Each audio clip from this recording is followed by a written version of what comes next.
Describe your knowledge and experience with managing a campus budget. When during my experience in the master's program at Texas A&M University in our budgeting and finance class, I did have some practical experience with developing and managing a school budget. We had assignments that our professor referred to as problem of practice assignments. And in problem of practice assignments 2 and 3, we actually developed plans for the school based off of school needs, and then kind of budgeted for those plans based off funds and things of that nature. Those kind of practices get you ready to understand how exactly as a principal you'll fund and work with different staff members and stuff to I guess not recognize, but to meet the instructional needs of your campus. The other one that we did, I think it was even more practical application of school budgeting, was the problem of practice 4. In this assignment, we were given basically in the assignment, it was a hypothetical. The district needed to know exactly the funding of the school, and for the following school year, they needed it immediately. And so you look at what the school needs, and you can move funding from one place to another, and you can send POs into the district, purchase orders to the district, so the district can approve or deny them.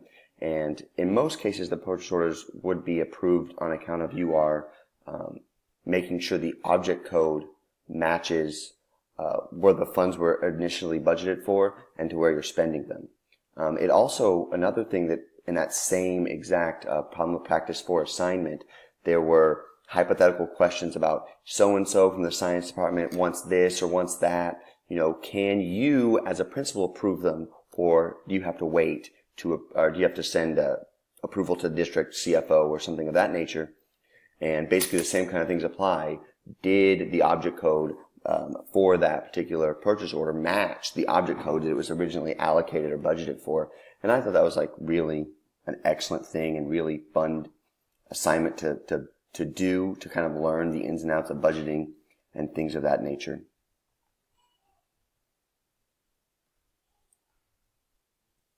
Describe your knowledge and experience with allocating and managing funds for federal programs. As far as direct experience, I'd have to admit that I don't really have any direct experience in, but I do know about the federal programs and how federal funds must be spent in most cases. During the same finance class, there was a Tier 1, Tier 2, and Tier 3 federal spending that we discussed. As we know, or I say tier, I'm going to say title. Title 1, Title 2, Title 3. And as we know, Title 1 is probably the most commonly referred to in the world of education. A Title 1 school, or a school that's classified as Title 1, has a certain percentage of students that are below a certain social economic threshold. And thus the school gets money from Title 1 to help those students with achieve the same as students that maybe have more financial securities. Title I funding can be used for a variety of things. But basically it's used in order to help students that are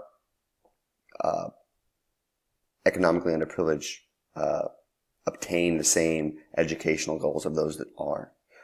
Title II is federal funding for professional development for teachers.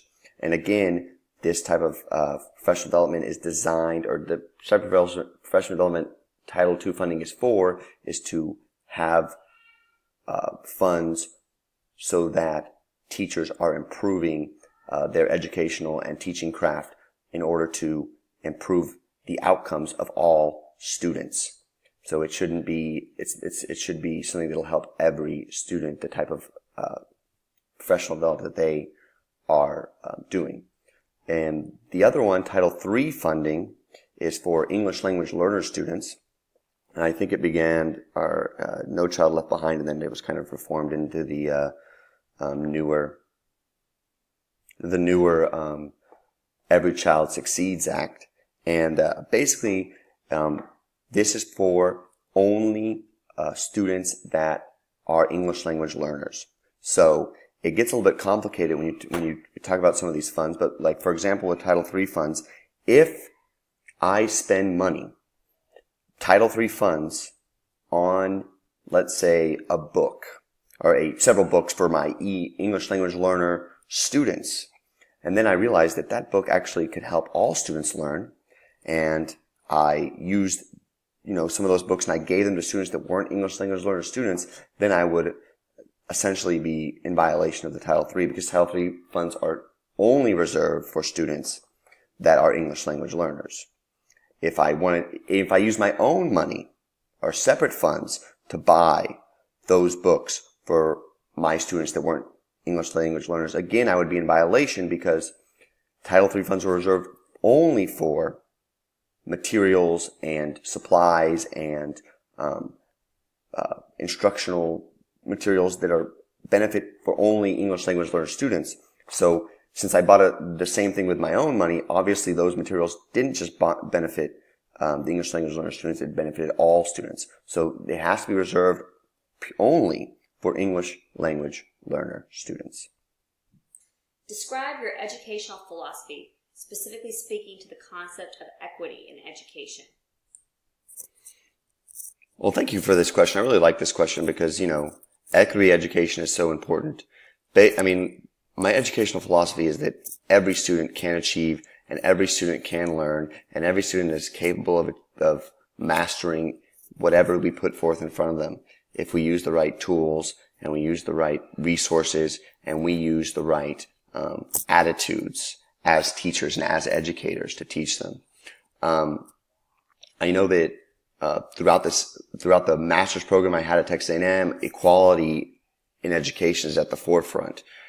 We should all be striving to make sure that what we do in our classrooms, in our campuses, and in our communities is equitable. There shouldn't be a group of students that is advantageous over another based off of some arbitrary, I guess not arbitrary is the wrong word, but based off of some thing that is out of our control. So we need to do our best as educators to make sure that we all understand that.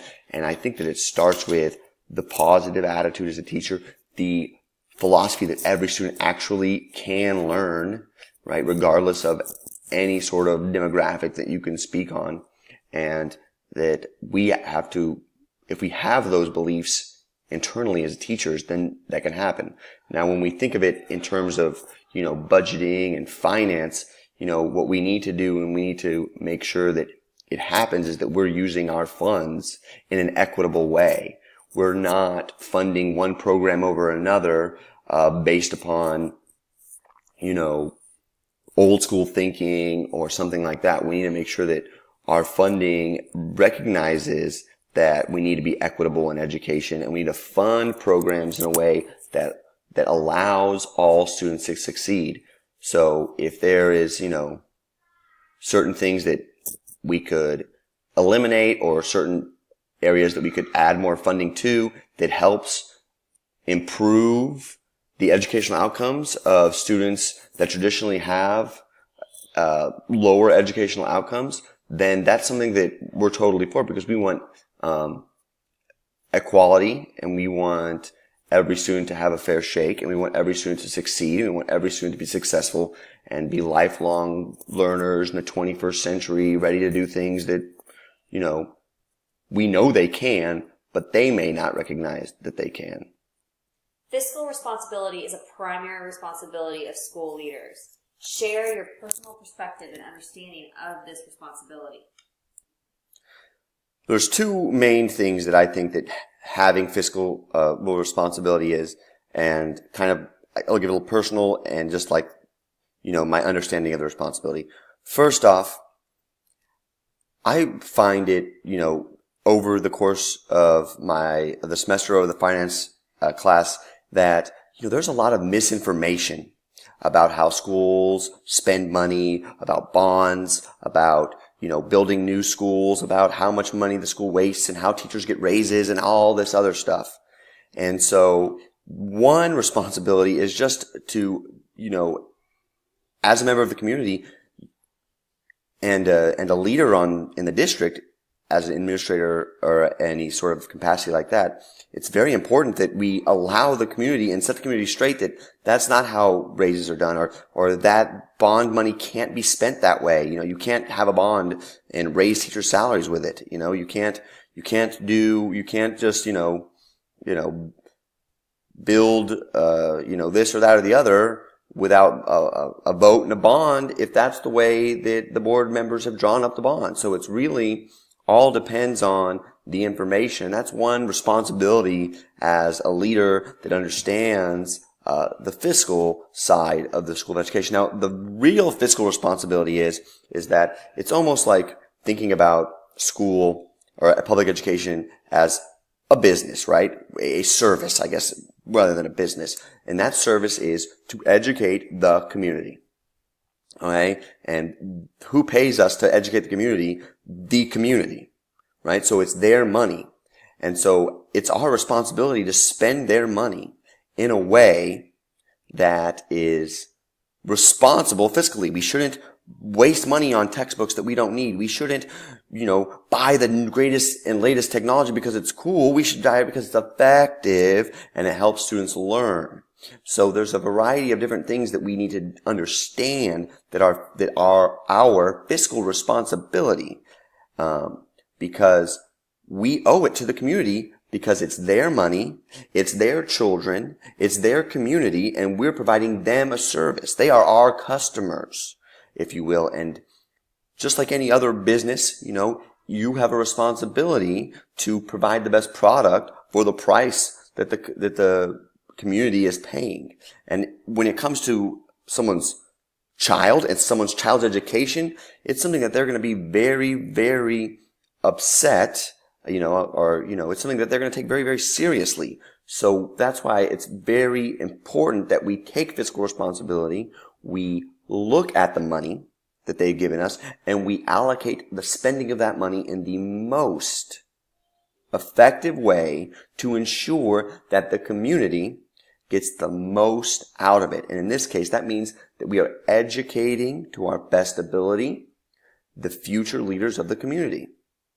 And we are providing the service of education to the youth of our local areas the way that the community and the school, within the laws of the state of Texas and the national government, see fit. And that's why, fiscal responsibility is very important, because it's all about the tax dollars and spending them properly.